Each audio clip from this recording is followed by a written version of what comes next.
Mesdames et messieurs, bonsoir. Merci de votre attention et bienvenue dans cette édition. Les Guinéens attendent toujours les résultats provisoires du scrutin présidentiel du 11 octobre, un scrutin apprécié par les observateurs de l'Union européenne et de l'Union africaine, en dépit de quelques imperfections enregistrées, mais ces imperfections ne sont pas de nature à entacher la sincérité et la régularité du scrutin. Tierno Ousmane Diallo a parcouru les déclarations de l'Union européenne et de l'Union africaine. C'était ce mardi à Conakry. Écoutez. La mission d'observation électorale de l'Union africaine présente son rapport préliminaire sur l'élection présidentielle. Du cadre juridique des élections au jour de vote jusqu'au dépouillement, le chef de cette mission d'observation électorale fait une présentation détaillée du constat fait par les 30 observateurs déployés par l'Union africaine le 11 octobre et en arrive à une conclusion. Au regard des observations effectuées par la mission, le déroulement du scrutin s'est globalement passé dans la sérénité et la transparence malgré les constats avérés des dysfonctionnements dans l'organisation. La mission voudrait toutefois faire des recommandations suivantes au gouvernement. Instaurer un cadre de dialogue permanent avec tous les acteurs politiques et de la société civile afin de régler les différends du pays. À la CENI, intensifier le dialogue avec les parties prenantes afin d'accroître la transparence du processus et animer les velléités susceptions des acteurs. Mettre tout en œuvre pour régler les problèmes récurrents de la fiabilité des fichiers électoraux. Quant à la mission d'observation électorale de l'Union européenne, elle aussi a présenté un rapport préliminaire tout aussi attendu. Avec ses 72 observateurs, cette mission d'observation électorale a déployé le plus grand nombre d'observateurs internationaux, ce qui lui a permis d'être présente dans toutes les préfectures et dans les 5 communes de Conakry le jour du scrutin. Bien que les observateurs internationaux aient souligné en 2013 la nécessité d'orienter la structure de la Commission électorale nationale indépendante, nous n'étions pas les seuls à le faire, vers une organisation purement administrative et technique, afin notamment d'assurer une montée en compétences et d'améliorer son efficacité, la Commission est demeurée une administration électorale politique. La mission regrette que cette politisation de la CENI ait affaibli, à divers moments clés de la préparation du scrutin, ses capacités techniques et son efficacité, notamment dans l'établissement des listes électorales, la cartographie des bureaux de vote ou encore dans la distribution des cartes d'électeurs. Toutes les 2 missions d'observation électorale ont salué le rôle important des observateurs de la société civile et l'unité de sécurisation de l'élection présidentielle. Elles invitent les parties prenantes à l'élection présidentielle d'utiliser les voies légales pour toute protestation. Et puis à préciser que les observateurs de l'Union africaine et européenne estiment que le scrutin du 11 octobre est incontestablement un acquis supplémentaire dans la consolidation de la démocratie en Guinée. Ils invitent toutefois l'opposition à respecter les résultats des urnes et à privilégier le recours aux moyens légaux en cas de contentieux. Le mouvement présidentiel a animé ce mardi une conférence à la Maison de la Presse, une conférence suivie d'une déclaration du directoire de campagne du RPG Arc-en-Ciel invitant les citoyens à privilégier la paix et la cohésion sociale. On écoute Dr Ibrahima Kassouri Fofana au micro de Marie-Angélique Bangoura. La mouvance présidentielle se réjouit du bon déroulement de l'élection du 11 octobre 2015. L'importante mobilisation des citoyens illustre la maturité du peuple guinéen et son attachement aux principes et valeurs démocratiques. Il prouve aussi la détermination du peuple guinéen à préserver l'unité nationale et son engagement patriotique à construire un État digne de ce nom. La bonne tenue de cette élection traduit également la volonté des Guinéens et Guinéennes à poursuivre la mise en place d'institutions démocratiques stables, indispensables au développement et à la stabilité du pays. Les dysfonctionnements à caractère technique qui ont émaillé partiellement le processus électoral n'entache en rien la validité du scrutin qu'exprime pleinement la volonté du peuple. La mouvance présidentielle appelle les Guinéens et Guinéennes à attendre dans le calme la proclamation des résultats et à préserver la cohésion nationale. Je vous remercie. Et puis, les États-Unis d'Amérique demandent toutefois les partis d'éviter les déclarations incendiaires. Ils apprécient le peuple, ils apprécient le calme et la dignité avec laquelle le peuple de Guinée a exercé son droit de vote.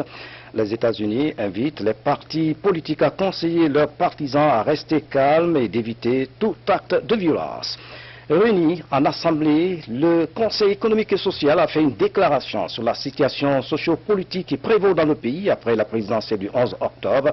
Dans cette déclaration, la présidente de cette institution a salué la maturité du peuple de Guinée et les acteurs politiques. Elle a appelé les uns et les autres au sens de responsabilité pour le maintien de la paix sociale. On écoute donc au micro de Sidi Torno.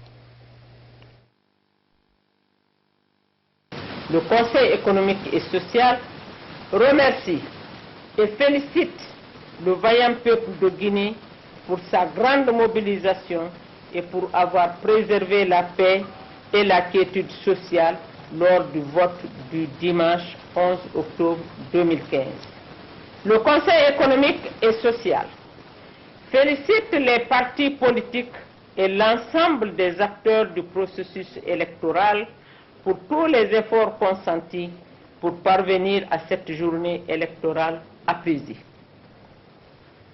Le Conseil économique et social adresse aux forces de défense et de sécurité, en particulier à l'unité de sécurisation de l'élection présidentielle, ses vifs encouragements et les invite à redoubler d'ardeur dans l'accomplissement de leur mission. Le Conseil économique et social félicite également les missions d'observation locale de la Communauté économique des États de l'Afrique de l'Ouest, CEDEAO, de l'Union africaine, de l'Union européenne, les États-Unis d'Amérique, le système des Nations unies et tous les autres partenaires techniques et financiers pour leur accompagnement à la Guinée. Par ailleurs, le Conseil économique et social condamne avec la dernière énergie les violences qui ont émaillé la campagne électorale ayant provoqué des pertes en vies humaines et des destructions de biens publics et privés. Soucieux de la préservation de la paix et de la concorde sociale, le Conseil économique et social appelle les populations à continuer à observer le calme et la sérénité.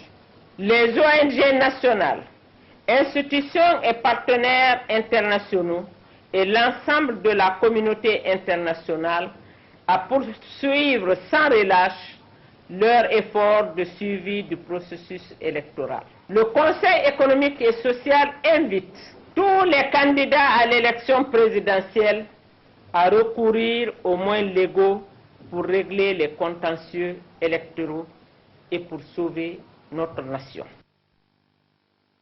Aya Rabiatou Sira Diallo, président du Conseil économique et social.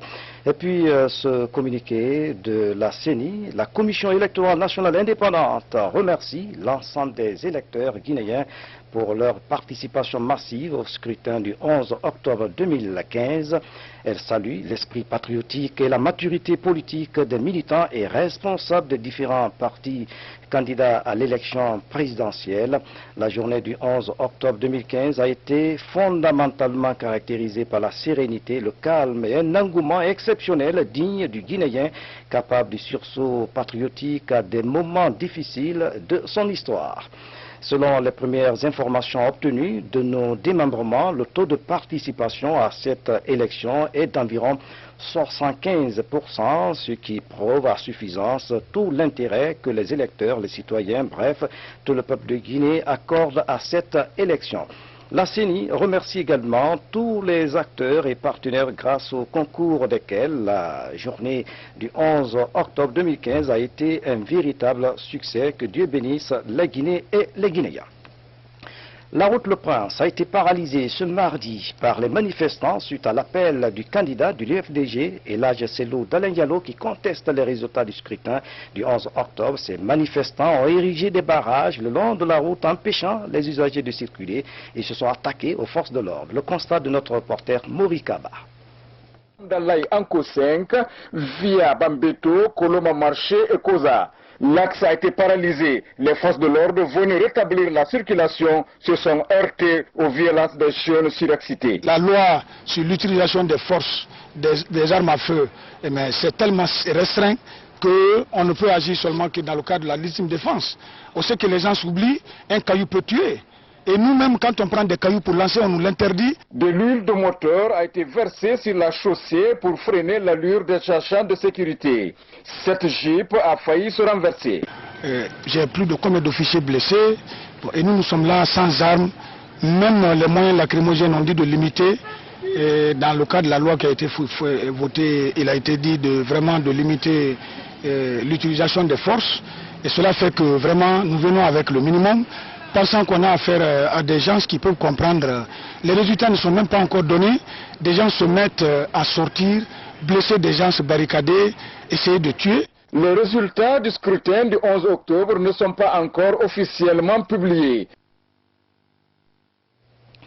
Justement, à propos des actes de violence, nous recevons en direct dans ce journal le ministre d'État, ministre de la Justice, garde des Sceaux, Maître Cheikh Sako. Bonsoir. Monsieur le ministre, merci d'avoir accepté notre invitation. Peut-on savoir le contenu de cet important communiqué du gouvernement? Je vous remercie. Oui. Le ministère de la Justice, par ma voix, donc, va donner lecture de ce communiqué. Au nom de la République que nous aimons tous, je tiens à rappeler certains principes indispensables que tout citoyen doit respecter et surtout les responsables politiques, à savoir l'interdiction de tout appel à la violence, notamment les manœuvres et actes de nature à compromettre la sécurité publique ou à occasionner les troubles politiques graves tendant à jeter le discrédit sur les institutions constitutionnelles ou à enfreindre les lois du pays. De tels agissements sont prévus et punis par les dispositions des articles 86, 93, 94, 110 et suivants du Code pénal. En conséquence, en ma qualité de ministre de la Justice et gardien de la loi dans notre pays, je demande à chacun, quelle que soit sa position sociale ou politique, de s'abstenir de faire un tel appel. À défaut, les contrevenants s'exposent à la sanction de la loi. Je sais compter sur l'esprit patriotique et le sens de responsabilité de chacun, afin que la quiétude soit préservée dans notre pays. Enfin, je rappelle aux responsables politiques que toute contestation partielle ou totale des élections en cours doit se faire par les voies légales prévues à cet effet devant la Cour constitutionnelle. Je vous remercie. Monsieur le ministre, justement, vous avez suivi ce reportage sur les violences et les actes de vandalisme sur l'axe Bambeto-Amdalaï. Monsieur le ministre, est-ce que les violences post-électorales et des propos incendiaires sont-ils poursuivables par la justice? Écoutez, un seul mot pour répondre à cette question importante. Je tiens à préciser que les violences post-électorales sont non seulement passibles de la justice nationale, mais aussi de la justice internationale. Pour preuve, je vous renvoie sur l'exemple de la Côte d'Ivoire en 2010, voire d'autres pays. Oui. Merci. Donc personne n'est au-dessus de la loi? Absolument personne n'est au-dessus de la loi. Maître Cheikh Sako, merci d'avoir répondu à nos questions. Merci. L'autre image de l'actualité nationale, les maisons des jeunes sont devenues un centre de formation et d'animation pour les jeunes. Ces infrastructures attirent aujourd'hui de nombreux jeunes donc, du pays. L'action du ministère de la Jeunesse commence à porter ses fruits. Voici le reportage signé de Ibrahima Blakitouri. Les maisons des jeunes de la capitale Conakry sont bâties sur une superficie de 450 mètres carrés chacune. Ces espaces constituent pour les jeunes des quartiers environnants un temple de retrouvailles, de divertissement et de savoir. Je viens ici pour apprendre un peu. Vous savez que le monde actuellement est vraiment devenu un monde vraiment scientifique, quoi. Pour ne pas que tu restes dans les cafés, dans les bars de nuit à parler, je préfère être ici dans une salle pareille pour que je puisse me renseigner de ce qui se passe au monde actuellement. Il n'y a pas de problème au niveau de la connexion. La gestion de cette maison des jeunes à Koléa est assurée par Mamadi Kaba depuis son inauguration.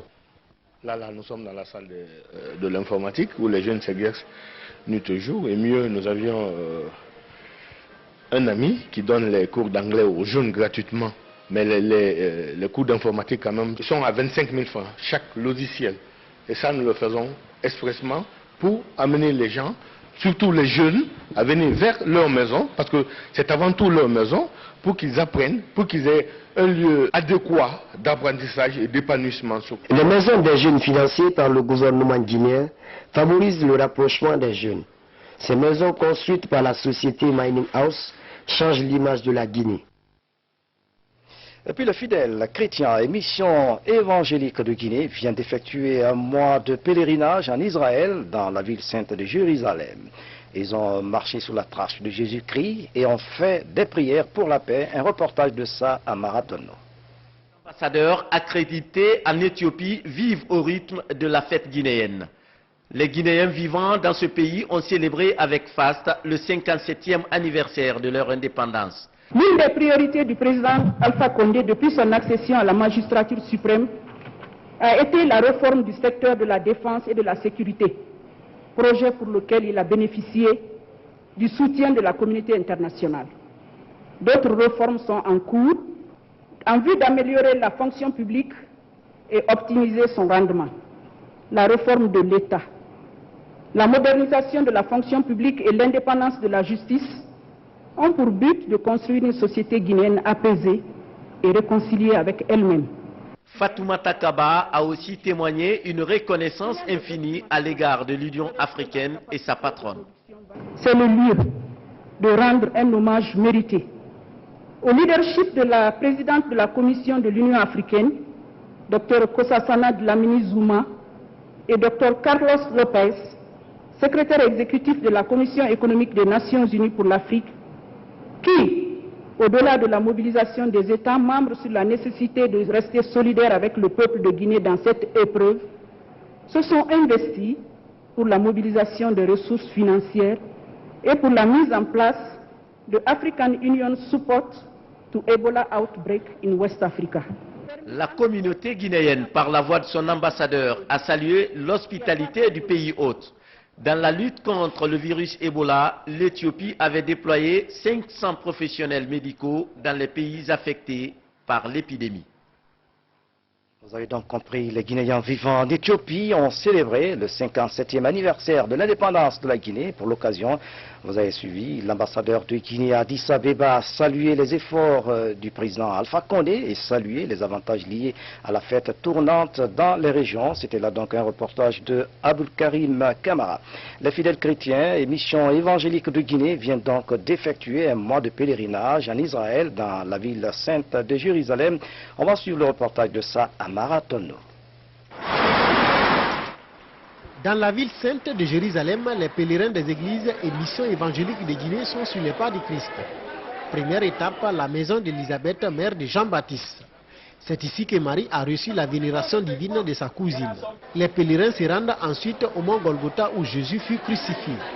Ils visitent son tombeau et le mur de lamentation. Partout, les prières sont dites pour implorer Dieu afin qu'il répande sa miséricorde sur tous les hommes et toutes les nations. Ici, où nous sommes là, c'est encore une preuve que c'est le pays du vrai Dieu. J'ai compris que j'ai fait le bon choix. fait le bon choix. Et je prie pour la Guinée, que la paix de Dieu soit sur la Guinée par la paix des hommes. Que l'amour de Dieu soit pour les Guinéens. Que nous les Guinéens qu'on s'aime du vrai amour de Dieu par l'amour des hommes. Autre endroit visité par ces pèlerins, la mer Morte située au sud du désert de Jiri. Chaque année, des milliers de croyants viennent se laver dans cette eau. Elle est considérée bénite à cause de ses pouvoirs thérapeutiques. De la mer Morte, nous voici au lac de Galilée où Christ a réalisé beaucoup de miracles. Tout un symbole pour ses croyants. C'est pour moi une très grande joie d'être ici aujourd'hui sur les traces du Seigneur, sur ce lac de Galilée où le Seigneur a fait beaucoup de miracles. Et le miracle qui m'a impressionné de plus, c'est la vocation de Pierre pour son service, être pêcheur d'hommes. Et en tant que pasteur, appelé à ce travail de dire merci au Seigneur. Ici, sur la terre sainte d'Israël, plus de 2000 chrétiens des églises de toutes les dénominations ont pris part au pèlerinage de 2015 consacré à la connaissance du Christ.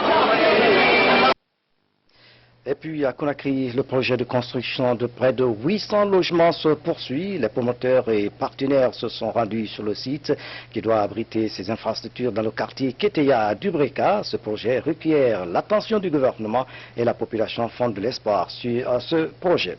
À Conakry, plusieurs quartiers seront bientôt dotés de nouveaux transformateurs et DG veut mettre fin aux anomalies. Les travaux d'installation commencent très bientôt.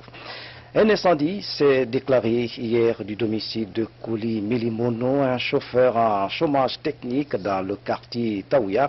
Pas de perte en vie humaine, mais de dégâts matériels importants. Un court-circuit serait à l'origine de ce drame. La victime sollicite donc de l'appui des hommes de bonne volonté. Et puis ce public reportage.